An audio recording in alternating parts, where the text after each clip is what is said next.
Hi வணக்கம் மக்களே ஒரு முக்கியமான இன்ஃபர்மேஷன் தான். அதாவது நம்ம இந்தியாவோட பிரதமர் மோடி அவர்கள் ஒரு முக்கிய அறிவிப்பு போட்டிருக்காரு. சில பேர் பார்த்துருப்பீங்க, பார்க்காம எடுத்துருப்பீங்க, சில பேர் வீடியோவும் சென்ட் பண்ணீங்க. அதை பற்றி தான் பார்க்க போகிறோம். அதாவது 2020 இந்த கொரோனா அதெல்லாம் லாக்டவுன் வந்துச்சுல, அதே போல் தற்சமயம் சூழல் ஏற்பட வாய்ப்பு உள்ளதாக நம்ம மோடி அவர்கள் தெரிவிச்சிருக்காரு. அதுக்கு நம்ம கொரோனா காலத்தில் எப்படி தயாராக இருந்தோமோ அதுபோல் இப்பயும் இந்த சூழலை, அது எரிபொருள் தட்டுப்பாடு இருக்கும் சூழலை தயாரான நிலையை படுத்திக்கொள்ளும். அதாவது அவங்களுக்கு ஏற்ற பணத்தை கரெக்டாக வச்சுக்கணும்னு சொல்லியிருக்காங்க. இது வரும்னு சொல்ல முடியாது. சப்போஸ் வந்தால் அந்த நிலை வந்தால் அதுக்கு தயாராக இருங்கன்ட்டு நம்ம பிரதமர் மோடி சொல்லியிருக்காரு. இருந்தாலும் மக்கள் அச்சப்பட தேவையில்லை. இன்னும் ஒரு வாரத்துக்கான தேவையான எரிபொருள்கள் இருந்தாலும் சரி, கேஸாக இருந்தாலும் சரி, தட்டுப்பாடு எல்லாமே இருக்குது. முன்னெல்லாம் இப்போ நான் லாஸ்ட்டாக பார்த்தீங்கன்னா கேஸ் புக் பண்ண போனேன். முன்னாடி 22 நாளைக்கு ஒரு முறை புக் பண்ணுறதா இருந்துச்சு. இப்போ பார்த்தீங்கன்னா 22, அதுக்கப்புறம் 25 நாளைக்கு ஒரு முறை, இப்போ பார்த்தீங்கன்னா 45 நாளைக்கு ஒரு முறை புக் பண்ணுறதுக்கு நிலைமை மாற்றிருக்காங்க. அப்படின்னும் போது இந்தியா இந்த அளவுக்கு வெளியே பார்த்தீங்கன்னா வெளியே அந்த சைனா கீழெல்லாம் பார்த்தீங்கன்னா ஏகப்பட்ட ரேட்டு. ஏன்னா பெட்ரோல் ராக்கெட் விலை ஏறிடுது, கேஸ் ஏகப்பட்ட விலை ஏறிடுச்சு. இளைஞர்லாம் எங்கேயோ போயிடுச்சு.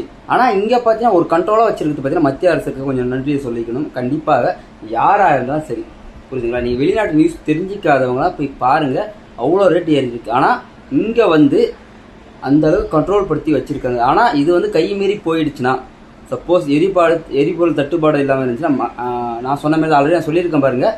முன்னாடி லாஸ்ட்டாக ஒரு வீடியோ சொன்ன மாதிரி ஞாபகங்களா, லாக்டவுன் போட வாய்ப்பு இருக்குங்க. அதேமாதிரி நான் சொன்ன மாதிரியே இப்போ நடக்க போகுதுன்னு நம்ம நரேந்திர மோடி அவர்களே தெரிவிச்சிருக்காங்க. அப்படின்னும் போது நான் முன்னாடியே கணிச்சிட்டேன்.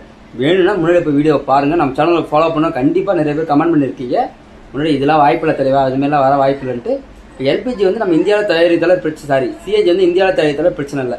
மற்ற பெட்ரோல் இதெல்லாம் வெளியிலேருந்து தான் வரும்போது இந்த ஈரான் அமெரிக்கா போரும், இப்போ பாகிஸ்தான் ஆப்கானிஸ்தான் போரும் நடக்கும்போது சில அதாவது அது அதனால் பார்த்தீங்கன்னா இந்தியாவுக்கும் பாதிக்கும், மற்ற நாடுகளும் பாதிக்குதுன்ட்டு நேரடியாகவே மோடி தெரிவிச்சிட்டாரு. இதுதான் உண்மையான விஷயமே.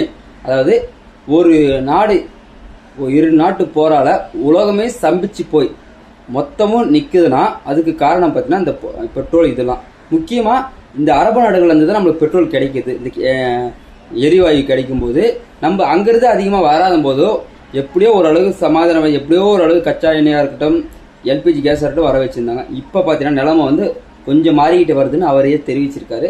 எனவே நீங்கள் அந்த அளவுக்கு ஆயத்தமாகவும் ரெடியாகவும் இருங்க. இந்த எப்படி கொரோனா காலத்தை கையாண்டமோ அதே மாதிரியும் இப்பயும் கையாள வேண்டும் என்று அவர் தெரிவிச்சிருக்காரு.